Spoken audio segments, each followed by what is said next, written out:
Section 24 of A Popular History of France from the Earliest Times, Volume 5. This LibriVox is in the public domain. A Popular History of France from the Earliest Times, Volume 5, by François Guizot, translated by Robert Black.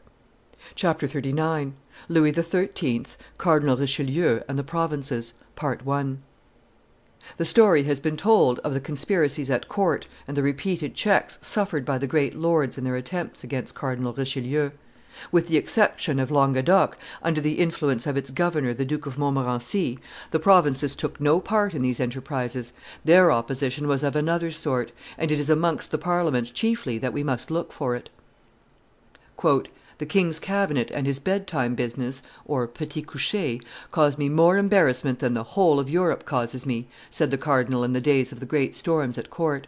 He would often have had less trouble in managing the Parliaments, and the Parliament of Paris in particular, if the latter had not felt itself supported by a party at court.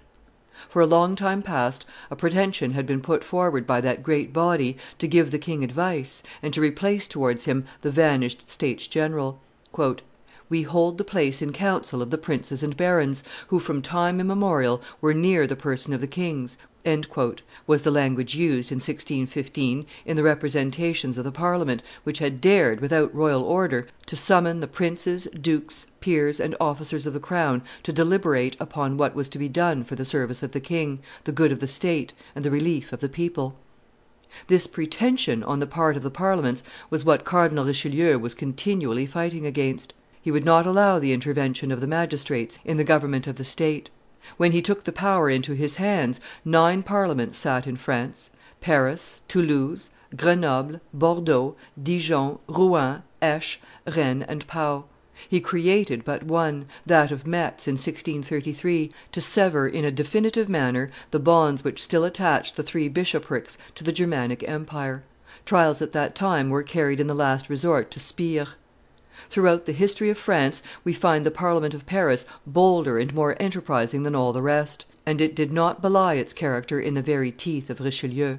When, after Dupes' day was over, Louis XIII. Declared all the companions of his brother's escape guilty of high treason, the Parliament of Dijon, to which the decree was presented by the king himself, enregistered it without making any difficulty.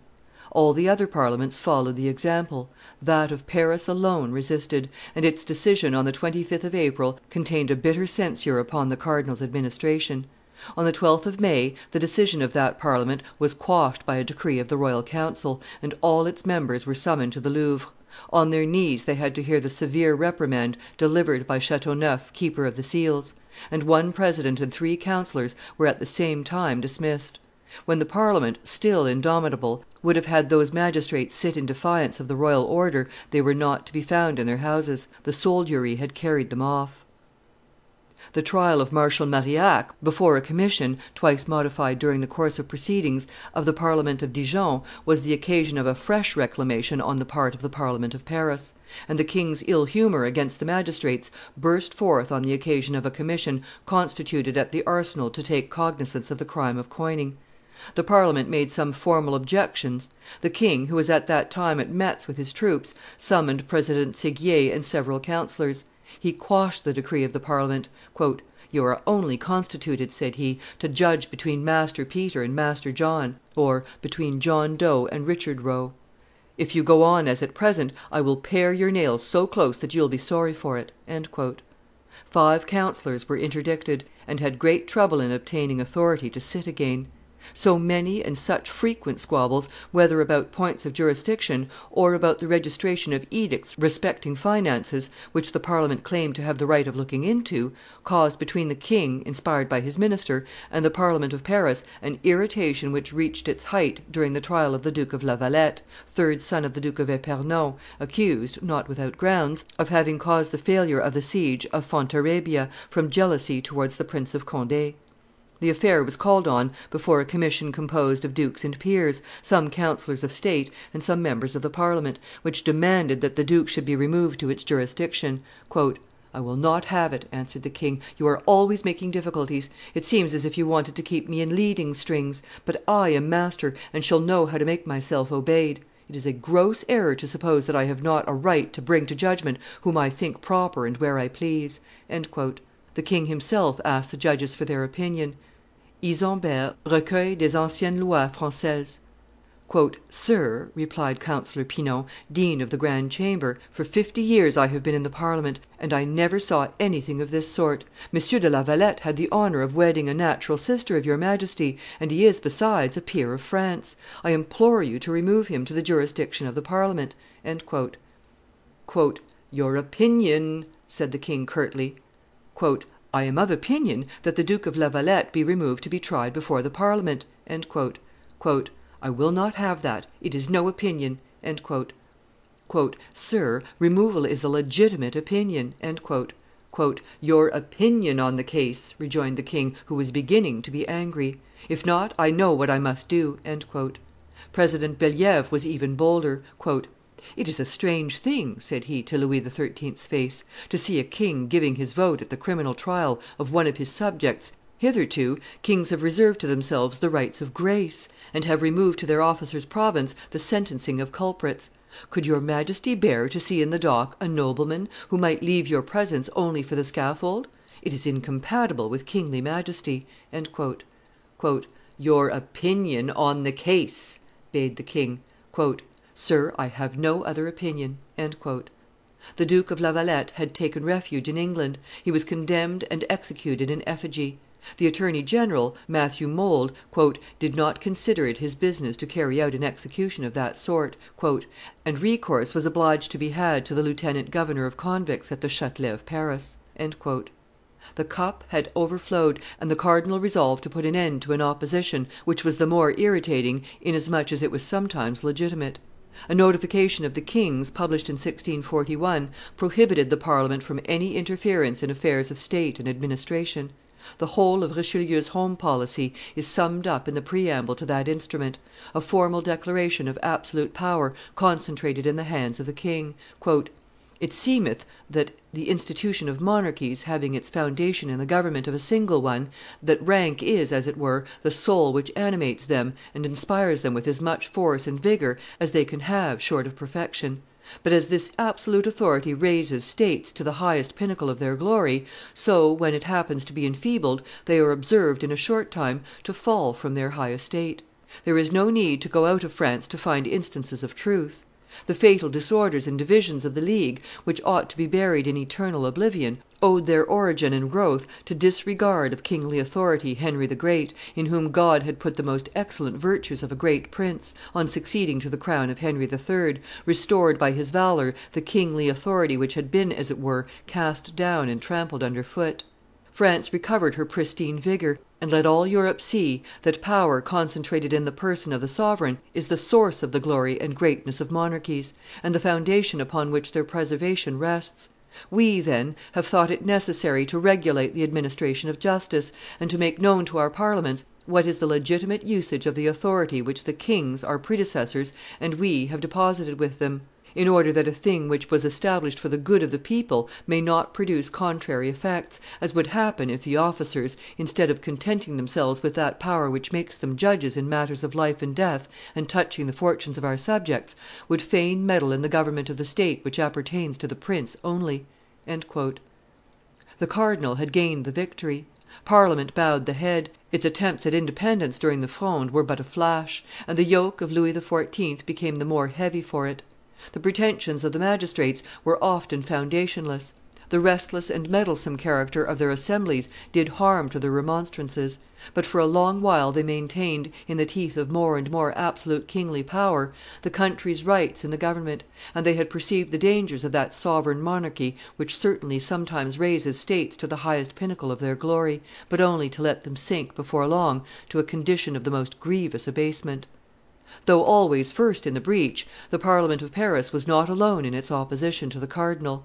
The Parliament of Dijon protested against the sentence of Marshal Marillac, and refused, to its shame, to bear its share of the expenses for the defence of Burgundy against the Duke of Lorraine, in 1636, a refusal which cost it the suspension of its premier president. The Parliament of Brittany, in defence of its jurisdictional privileges, refused to enregister the decree which had for object the foundation of a company trading with the Indies, "for the general trade between the West and the East," a grand idea of Richelieu's, the seat of which was to be in the roads of Morbihan. The company, already formed, was disheartened, thanks to the delays caused by the Parliament, and the enterprise failed.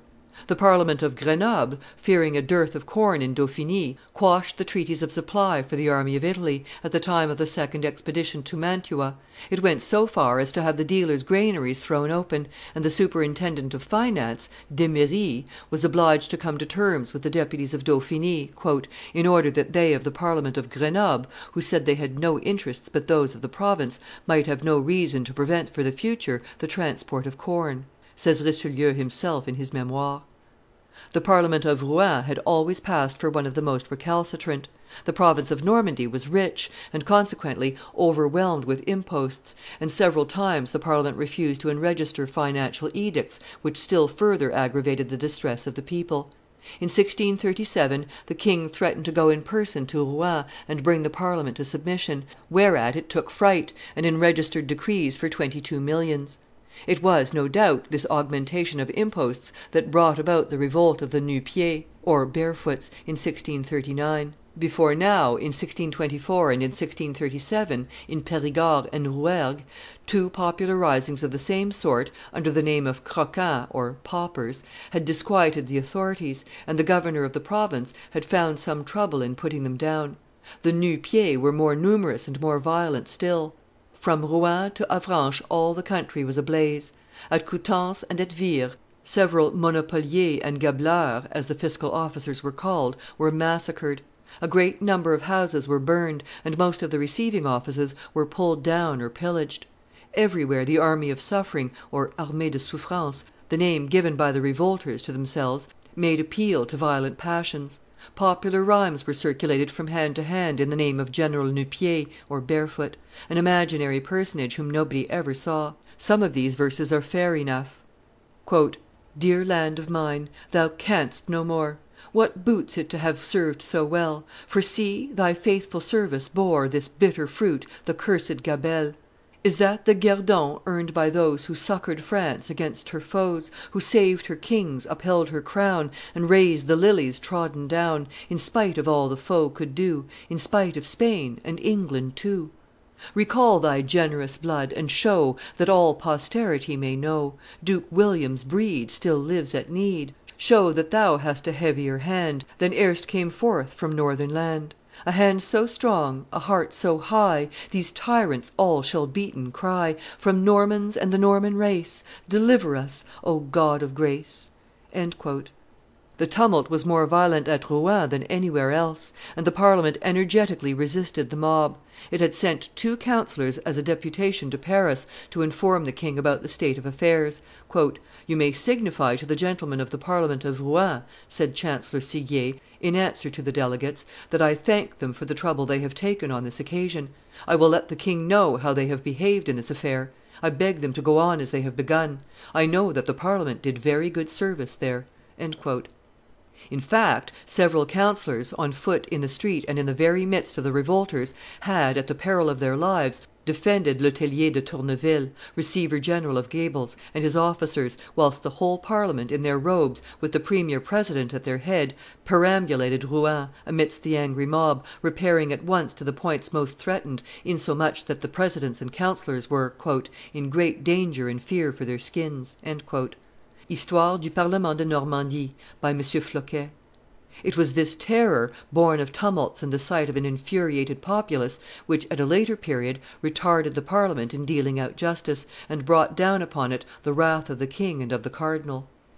Meanwhile the insurrection was gaining ground, and the local authorities were powerless to repress it. There was hesitation at the king's council in choosing between Marshal Rantzau and M. de Gassion to command the forces ordered to march into Normandy.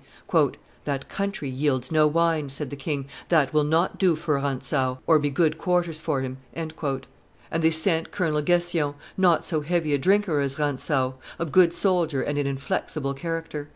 First at Caen, then at Avranches, where there was fighting to be done, at Coutances and at Elbeuf, Gassion's soldiery everywhere left the country behind them in subjection, in ruin, and in despair. They entered Rouen on the 31st of December, 1639, and on the 2d of January, 1640, the chancellor himself arrived to do justice on the rebels heaped up in the prisons, whom the Parliament dared not bring up for judgment. "I come to Rouen," he said, on entering the town, "not to deliberate, but to declare and execute the matters on which my mind is made up." And he forbade all intervention on the part of the archbishop, Francis de Harlay, who was disposed, in accordance with his office of love as well as the parliamentary name he bore, to implore pity for the culprits, and to excuse the backward judges.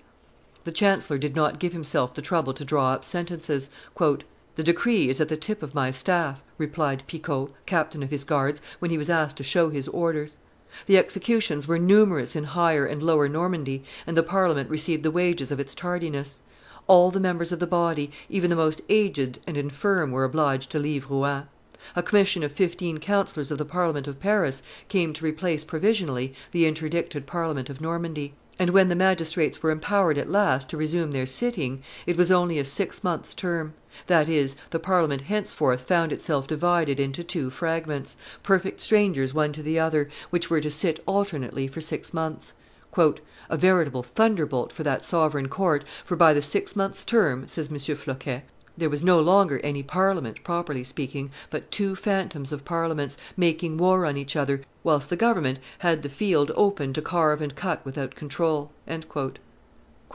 "All obedience is now from fear," wrote Grotius to Oxenstiern, chancellor of Sweden; "the idea is to exorcise and annihilate hatred by means of terror."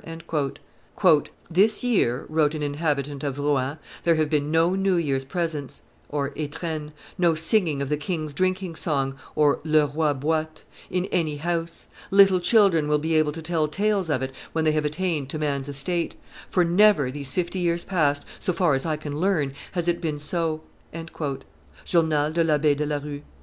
The heaviest imposts weighed upon the whole province, which thus expiated the crime of an insignificant portion of its inhabitants. "The king shall not lose the value of this handkerchief that I hold," said the superintendent Bouillon, on arriving at Rouen; and he kept his word. Rouen alone had to pay more than 3 millions. The province and its parliaments were henceforth reduced to submission. Section 25.